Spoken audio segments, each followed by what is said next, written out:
दोस्तों, आज हमारे साथ एक शख्स नहीं बल्कि एक बहुत बड़ी शख्सियत मौजूद हैं जिनसे हम रूबरू कराएंगे आपको और उनका परिचय उन्हीं के मुखार बिंद से उनसे कराते हैं। सर, सबसे पहले तो आपका बहुत बहुत स्वागत है हमारे चैनल प्रदीप लीगल हेल्प में, और हमारे दर्शक जो है आपका परिचय जानना चाहेंगे। सबसे पहले मुझे मैथिली शरण गुप्त कहते हैं।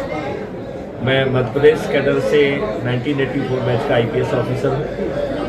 जैसा कि हर IPS ऑफिसर की यात्रा होती है, हमारी भी यात्रा जो है ASP से लेकर DG रैंक पे हुई है। मैं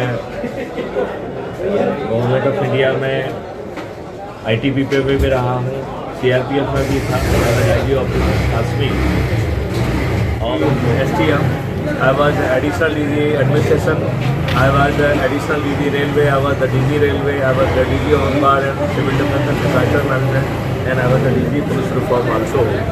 तो फरवरी 2014 से DG पद पर आसीन हूँ। अभी एक साल पहले मैं रिटायर हुआ हूँ। मैं क्राइम फ्री भारत जो है NGO है जिसका नेशनल प्रेसिडेंट हूँ, और एक नेशनल पुलिस मिशन है अंडर गवर्नमेंट ऑफ इंडिया, उसका प्रोजेक्ट है। हमने ये मिशन उठाया है कि हम इस देश को अपराध मुक्त करेंगे, और वो भी जो है अपनी औकात पर। दूसरा जो है, हम जो है election, expenditure free election, accident free Bharat, ऐसे ढेर सारी चीज़ों के साथ हम कैसे जो है एक अच्छी प्रजातंत्रीय व्यवस्था जो है ना कैसे हम स्थापित करेंगे, इसके बारे में हम लोग प्रयासरत हैं। इसके लिए पूरे सभी स्टेट्स में इसकी एक व्यवस्था है, सबके स्टेट प्रेसिडेंट्स वगैरह हैं। और अभी हमने जो है क्राइम फ्री भारत का agro model, iOS model, infotainment model, e-commerce model, ऐसे ढेर सारी चीज़ों को हमने सामने लाया है। और इसमें हमने जॉइंट वेंचर का एक कॉन्सेप्ट रखा है जिसके तहत बिना सरकारी की मदद के हम इस देश में समृद्धि लेके आएंगे, और 3 ट्रिलियन इकोनॉमी से 15 ट्रिलियन इकोनॉमी तक हम पहुँचने का जो है ना हम वादा करते हैं, और ये संभव होगा। सर, हम इस पर बात करेंगे। सर, आपका YouTube चैनल भी है? करेक्ट। सर, किस नाम से है? उसका नाम है क्राइम फ्री भारत। सर, तो ये मैं आपसे अनुरोध करता हूँ और आपके दर्शकों से भी अनुरोध करता हूँ कि आप crime free Bharat YouTube channel को सब्सक्राइब करें। और हमने एक टारगेट भी फिक्स किया है कि आने वाले 1 महीने में हमें यह 1 करोड़ तक जो ना इसका सब्सक्रिप्शन बेस पहुँचाना है, इसके बाद हम जो है दीपक जलाने का, थाली बजाने का और वीडियो दिखाने का कार्य करते हुए, बिना जो है ना चक्का जाम किए हुए, बिना प्रोसेसन किए हुए, बिना रेल रोको के, बिना किसी नेगेटिव एक्टिविटीज़ के, हम इस देश के प्रजातंत्र को भी ठीक करेंगे, इस तंत्र के जो है ना जो आपका गवर्नेंस सिस्टम है उसको भी ठीक करेंगे, और पूरे देश को समृद्धशाली बनाएंगे, वो भी अपने दम पर, अपनी टेक्नोलॉजी पे, by covering whole ecosystem. Sir, question हमारा ये है कि ये आपने कब सोचा कि हमको YouTube पर चैनल बनाना चाहिए, और YouTube को माध्यम बनाते हुए जो आप कह रहे हैं, ये आपके माइंड में कब आया और चैनल आपने कब क्रिएट किया, उद्देश्य क्या था? इसको अपने ढंग से देखें कि 2017 में जब मैं DG पुलिस रिफॉर्म था, उस समय हमने गवर्नमेंट ऑफ इंडिया को एक प्रस्ताव भेजा कि DRP हेल्प ऐप और हम रेलवे क्राइम को कैसे हैंडल करें। और उसके बाद नेक्स्ट हमने जो ना प्रस्ताव जो भेजा वो crime free Bharat through automated investigation support system. जब हम ये सब कर रहे थे तो ये महसूस मैंने किया कि मीडिया जो है वो ठीक ढंग से कवर नहीं करती है, मीडिया के बहुत सारे लोग ठीक ढंग से नहीं समझते हैं, तो वो हींग का हंगा भी कर देते हैं, उसमें उनकी गलती नहीं, ठीक है ना। तो मुझे लगा कि जो मुझे कहना है उसे मुझे अपने चैनल से ही कहना चाहिए। तो ये YouTube चैनल मेरे ख्याल से हम लोगों ने as a DG police reform के बतौर शायद 2018 के आसपास करी। ये प्रेरणा सर आपको कैसे मिली कि YouTube चैनल बनाना चाहिए, और YouTube को माध्यम बनाते हुए? YouTube चैनल नहीं है, हमारा ऐप है, और हमारा जो है ना पोर्टल है, हमारा फेसबुक है, हमारा जो है इंस्टाग्राम है, सब है। हालांकि ये है कि मैं सिर्फ क्राइम YouTube चैनल को मैं खुद हैंडल करता हूँ, बाकी सब हमारे बच्चे हैं। सर, कश्मीर में ही रहे हैं आप? मैं IG ऑपरेशंस कश्मीर। सर, वहाँ का कोई अनुभव बताइए, थोड़ा सा यादगार दिन, कुछ यादगार ऑपरेशन कोई? हाँ, देखिए वहाँ का तो हर दिन जो है यादगार था। कुछ खास हो कश्मीर आपके जो लिए? है, कश्मीर बहुत ही जो आपको बार बार याद आता हो। देखिए यदि मुझसे कोई कहेगा कि आपकी कोई सबसे जो है ना सुंदर टेनर कौन सा था, तो मैं उसे कश्मीर का टेनर कहूँगा जी, क्योंकि हर दिन चुनौतीपूर्ण था। थोड़ा सा हमारे और- दर्शक जानना चाहते हैं सर। और हमारी उसकी खासियत ये है कि हम हमेशा ये कोशिश उसमें किए कि हर ऑपरेशन से हमारी लर्निंग क्या है, और हमने उसे टेक्नोलॉजी डिजाइनिंग के लिए यूज किया, राइट। हर ऑपरेशन हमने जो है कश्मीर में ये स्थिति ला दी थी कि अधिकांश जो है मिलिटेंट गैंग्स के लीडर हमने एलिमिनेट कर दिए।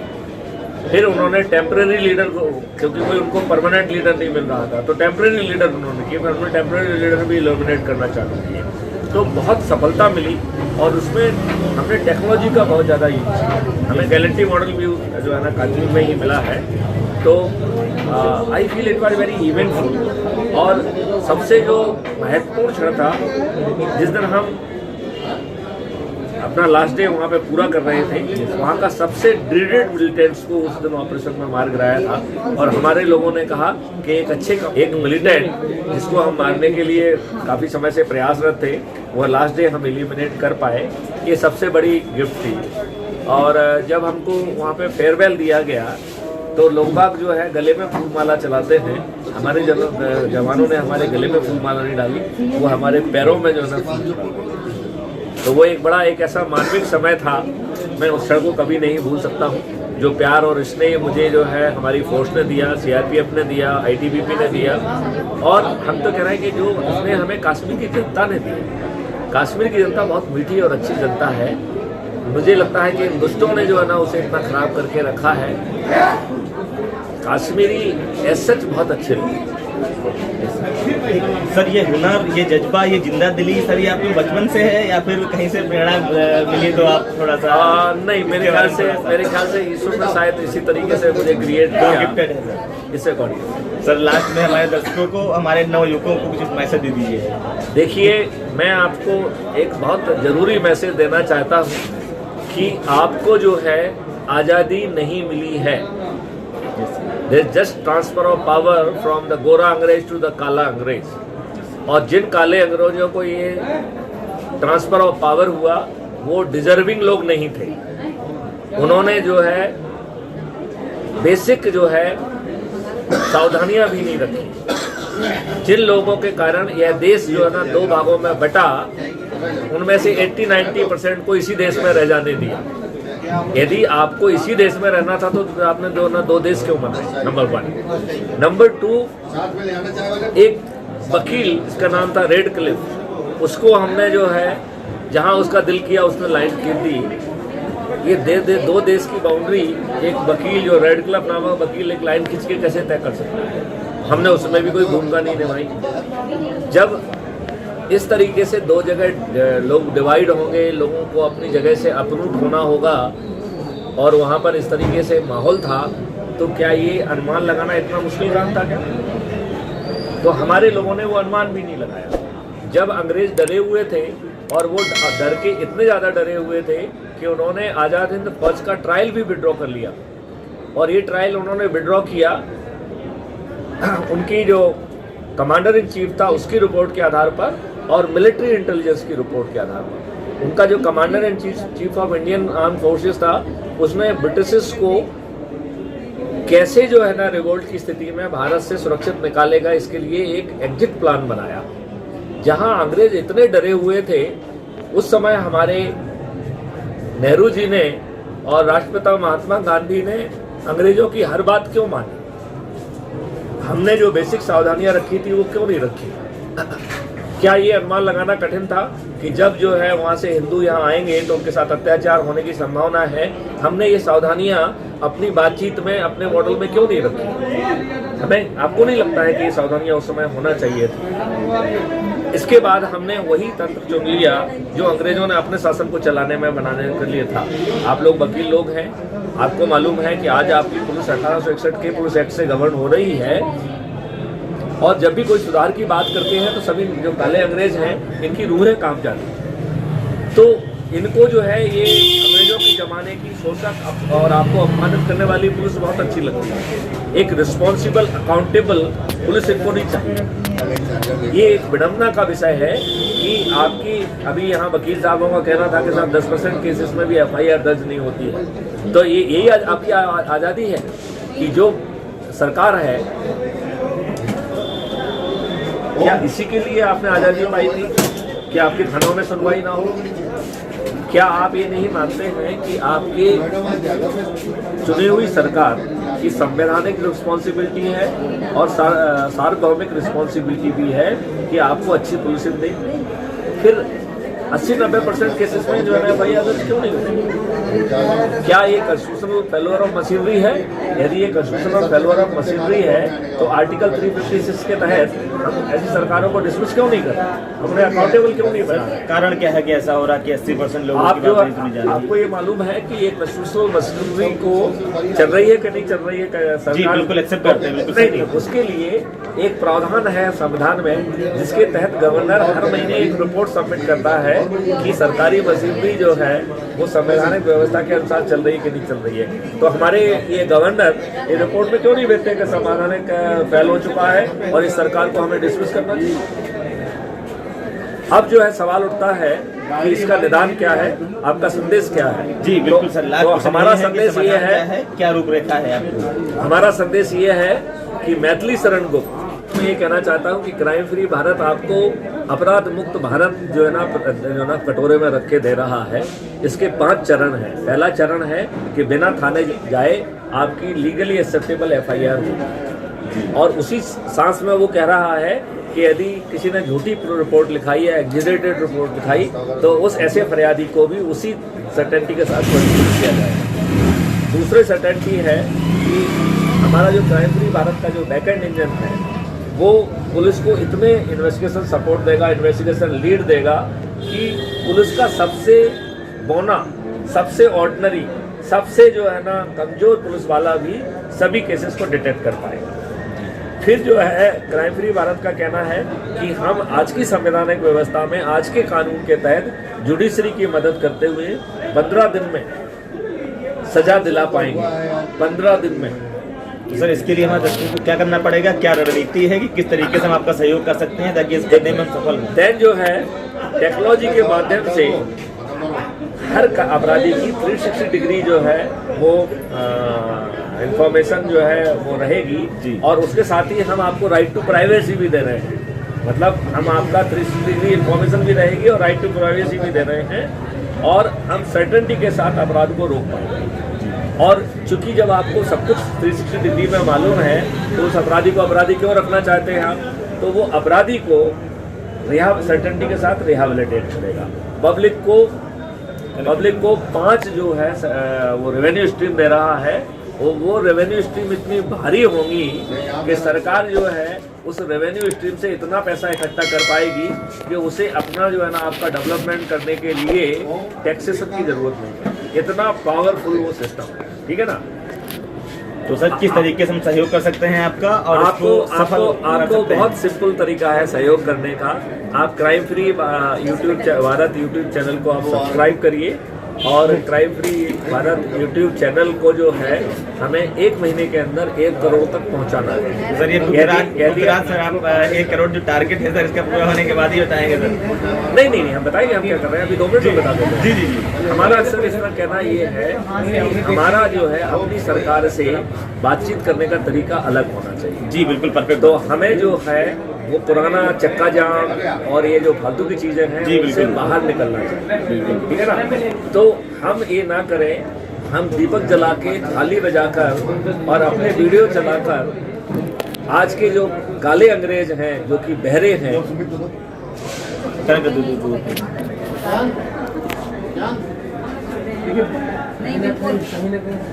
तो जो आज के काले अंग्रेज हैं जो बहरे भी हैं और अंधे भी हैं, तो अंधे जो है ना व्यक्ति जो है वो देख पाएंगे और बहरे व्यक्ति सुन पाएंगे, और हम उन्हें हर वीक के टारगेट दे पाएंगे कि साहब आप पहले चरण में ये करिए, दूसरे चरण में ये करिए।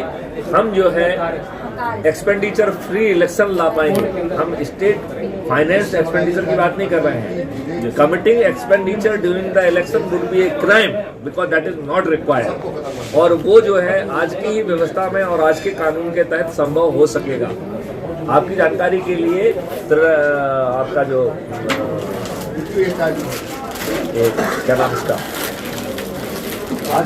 आंध्र प्रदेश एंड वो तेलंगाना नहीं, तो वो जो है वहाँ पे ऑलरेडी ऐप के थ्रू वोटिंग का जो है ना प्रावधान उन्होंने कर दिया है। सेम प्रावधान को एक्सटेंड करते हुए हम बहुत पारदर्शी तरीके से, बहुत इन्फॉर्म तरीके से एक्सपेंडिचर फ्री व्यवस्था कर पाएंगे। हमें ना तो बूथ बनाना पड़ेंगे, ना पुलिस लगाना पड़ेगी, ना कुछ लगाना पड़ेगा, और हम जो है ना ये सुनिश्चित कर पाएंगे कि आपकी आइडेंटिटी आप ही वोट कर रहे हैं। हम ये सुनिश्चित कर पाएंगे कि जब आप वोट कर रहे हैं तो वहाँ आसपास कोई नहीं है। हम ये सुनिश्चित कर पाएंगे कि आप किसी भय में नहीं हैं। हम आपको जो है ना इन्फॉर्मेशन में इतनी सारी चीज़ें देंगे कि आप एक इन्फॉर्म्ड जो है ना अपनी चॉइस कर पाएंगे, और आपका जो वोट आपने दिया है वो आपके आइडेंटिटी से जुड़ जाएगा। यदि आप वोट नहीं देंगे तो आपके अगले चुनाव तक हर चीज़ में आपसे 10% ज़्यादा चीज़ चार्ज की जाएगी। तो आप टिकट बस में जाएंगे तो 10% बस का किराया ज़्यादा होगा। यदि आप रेलवे जाएंगे तो आपका 10% रेलवे का किराया ज़्यादा होगा। यदि आप होटल में जाएंगे तो होटल में 10% आपको टैक्स ज़्यादा लगेगा। यदि आप बच्चा स्कूल में पढ़ने जाएगा तो उसे 10% फीस ज़्यादा लगेगी।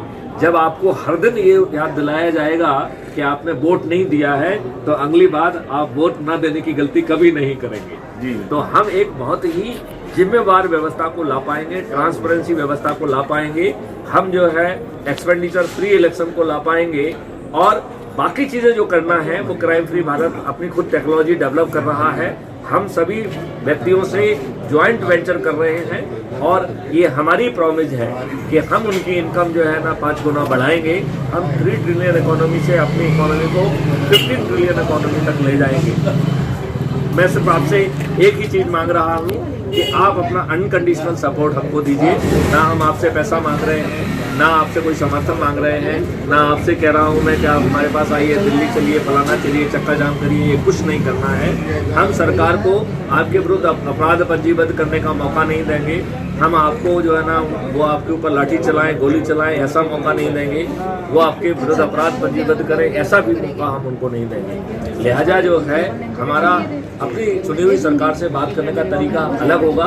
उसके लिए केवल एक ही चीज़ आपको करना है कि क्राइम फ्री यूट्यूब चैनल को अगले 1 महीने में 1 करोड़ तक पहुंचाना है, और जैसे ही ये 1 करोड़ तक पहुंचेगा, हर वीक हम माननीय नरेंद्र मोदी जी के लिए आपकी तरफ से कुछ संदेश लेके जाएंगे जो उनसे कराएंगे। और जो हमें करना है वो तो हमारा ऑलरेडी काम चल ही रहा है, और हम अपनी सामर्थ्य से इस देश को जो ना समृद्धशाली बनाएंगे। हम आपको ये भी कहना चाहते हैं कि जब ये भारत समृद्धशाली था तो वो इसलिए समृद्धशाली था कि वो अपनी हर चीज को सोने के भाव में बेच पाता था। जो मलमल की साड़ी थी वो सोने के भाव में बिकती थी, हमारे मसाले जो है ना सोने के भाव में बिकता था। आपकी फर्स्ट सेंचुरी में ग्रीस सरकार ने एक ऑब्जर्वेशन जो है ना हमें पढ़ने को मिली है, जिसमें कहा गया है कि हमारा बहुत सारा सोना भारत में जा रहा है, लिहाजा हमें अपना व्यापार भारत के साथ कम करना पड़ेगा। ये फर्स्ट सेंचुरी का है। आज आप 2021 में बैठे हुए हैं, फर्स्ट सेंचुरी में ऐसे सेंटीमेंट ग्रीस सरकार ने जाहिर किए हैं। तो इसका मतलब है कि हम अपनी हर चीज़ सोने के भाव में बेच पा रहे थे, अभी हमारी हर चीज़ जहर हो गई है। हम जहर से उससे पहले अमृत बनाएंगे, और उस अमृत को देश में 1.8 MSP से 2.7 MSP पे बेचेंगे, और पूरा इकोसिस्टम हमारा होगा, और विदेश में भी बेचने का इकोसिस्टम हमारा ही होगा। हम उसे 10 MSP से 100 MSP पे बेचेंगे। अभी आपने कोरोना के समय देखा है कि जो बहुत सारी जो दवाइयों के लिए लोग लाइन लगा के जो है ना मोदी जी के पास पहुंचे थे, और जब हम अमृत बेचेंगे तो जो है ना ये लाइन बहुत लंबी होने वाली है। हमारी सरकार जो है इस अमृत बेचने के ऊपर ही डिप्लोमेसी कर सकती है। हम वसुंधरा कुटुंबम और वसुंधरा समृद्धि की बात कर सकते हैं। हम एक स्वस्थ और समृद्ध भारत ही अकेला नहीं, आगे चल के स्वस्थ और समृद्ध ग्लोब बनाएंगे, जहाँ चारों तरफ जो है ना शांति होगी, चारों तरफ जो है ना वो होगा। और हम आपको ये भी कहना चाहते हैं, अल्टीमेटली आप एक आत्मा हैं। आप यहाँ पे धन कमाने के लिए और झूठ बोलने के लिए, मक्कारी करने के लिए, बदमाशी करने के लिए नहीं आए हैं। तो क्या आपकी आत्मा की क्या यात्रा है उसे पहचानिए। आओ हम सब मिलके अपने आओ हम सब मिलके आत्मा की उस यात्रा को पूरा करें, और इसके लिए आपको मात्र छोटा सा काम करना है कि crime free Bharat YouTube channel को सब्सक्राइब करना है। अपने सामर्थ्य से, अपने प्रभाव क्षेत्र में इस बात को तत्काल जो है ना पूरी शक्ति से लग जाइए, और हम सब मिलके अपने देश को जो है अच्छा प्रजातंत्र बना पाएंगे, अच्छा उसे राजतंत्र दे पाएंगे, अच्छी गवर्नेंस दे पाएंगे, और साथ में उसे समृद्धि भी दे पाएंगे। आओ हमसे, हमारे साथ मिलकर क्राइम फ्री भारत के यूट्यूब के माध्यम से जुड़िए, और हम अपने देश को जो है आगे बढ़ाने के लिए आगे बढ़ें। जय हिंद, जय Bharat, Vande Mataram. Thank you so much sir, आपने अपने व्यस्त समय में से मैं थोड़ा सा समय दिया।